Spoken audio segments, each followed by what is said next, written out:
apakah terbukti ataupun tidak, benar ataupun tidak, itu akan sangat bergantung pada proses pembuktian.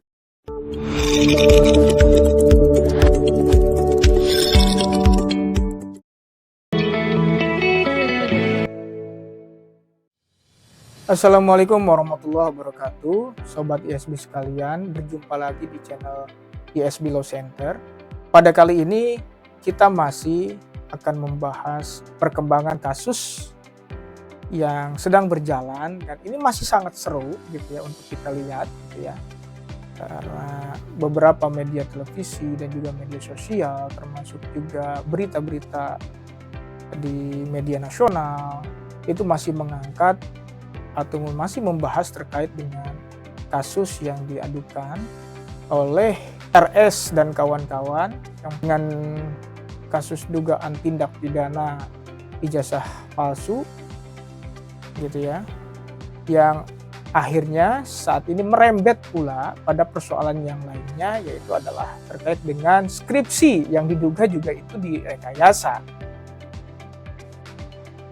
Terkait dengan kasus dugaan ijazah palsu, meskipun memang ini sudah dihentikan oleh pihak kepolisian gitu ya, tetapi persoalan tuduhan yang dialamatkan oleh RS itu tidak berhenti sampai sekarang kepada mantan presiden kita Joko Widodo, yang pada akhirnya memicu Jokowi untuk melaporkan balik terhadap RS dan kawan-kawan dengan tuduhan pencemaran nama baik.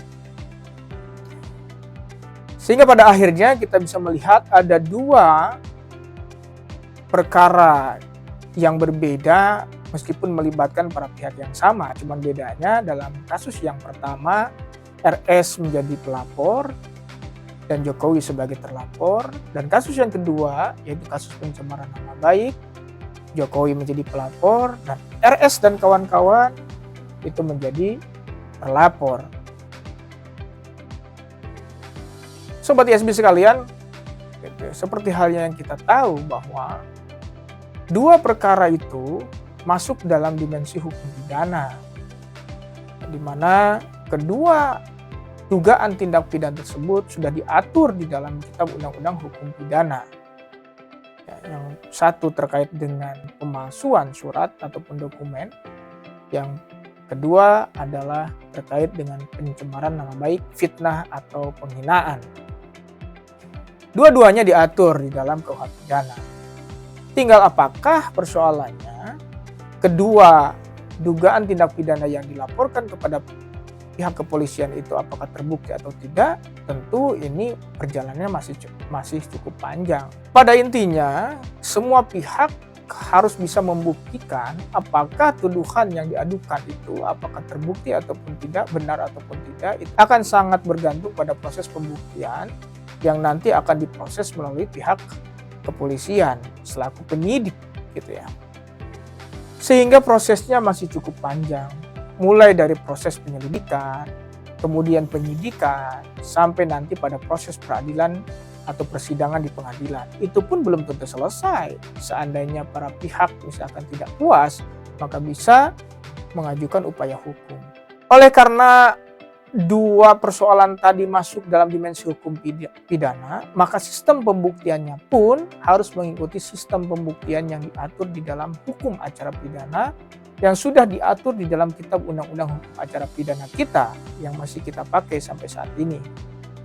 Meskipun ke depan DPR sedang merancang KUHP yang baru dan itu masih dalam proses kajian gitu ya, melibatkan semua stakeholder. Tapi mau tidak mau, suka tidak suka, saat ini atas perkara-perkara yang sedang berjalan itu menggunakan KUHP yang lama. Sobat ISB, di dalam proses pembuktian hukum pidana tentunya ini akan menggunakan sistem pembuktian sebagaimana diatur di dalam KUHP itu sendiri, yang mensyaratkan dugaan tindak pidana itu bila akan dilanjutkan harus terpenuhi sekurang-kurangnya dua alat bukti yang cukup sebagaimana diatur di dalam pasal 184. Apa saja alat bukti yang diakui di dalam hukum acara pidana? Antara lain adalah pertama alat bukti surat, keterangan saksi. Yang kedua, yang ketiga adalah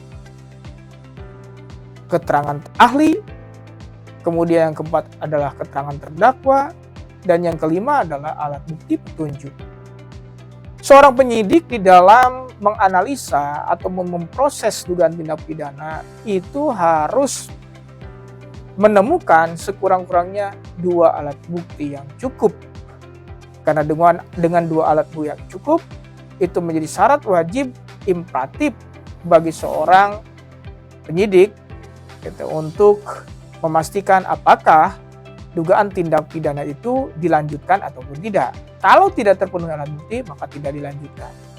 Tapi seandainya kalau terbukti, maka itu statusnya bisa ditingkatkan dari awalnya proses penyelidikan sampai pada proses penyidikan. Dan disitulah penyidik nanti akan menentukan siapa pelaku yang terlibat atau yang harus dipertanggungjawabkan atas perbuatan yang dituduhkan itu. Sobat ISB sekalian, hal ini penting untuk menjawab keresahan publik dan kesangsian ataupun kebingungan publik yang selama ini beredar di media secara luas. Siapa sebetulnya yang salah? Apakah terlapor ataupun pelapor? Oleh sebab itu, maka proses pembuktian atau proses hukum sedapat mungkin itu bisa berjalan secara transparan sehingga publik bisa melihat dengan kasat mata secara objektif mana yang benar dan mana yang salah gitu. Dan nanti akan dibuka di pengadilan karena pidana yang dikejar adalah kebenaran material, artinya kebenaran yang sebenar-benarnya. Semoga kita berharap negara melalui aparat penegak hukum bisa tetap on the track di dalam koridor hukum yang berlaku dan bisa menegakkan hukum secara adil. Sekian, terima kasih.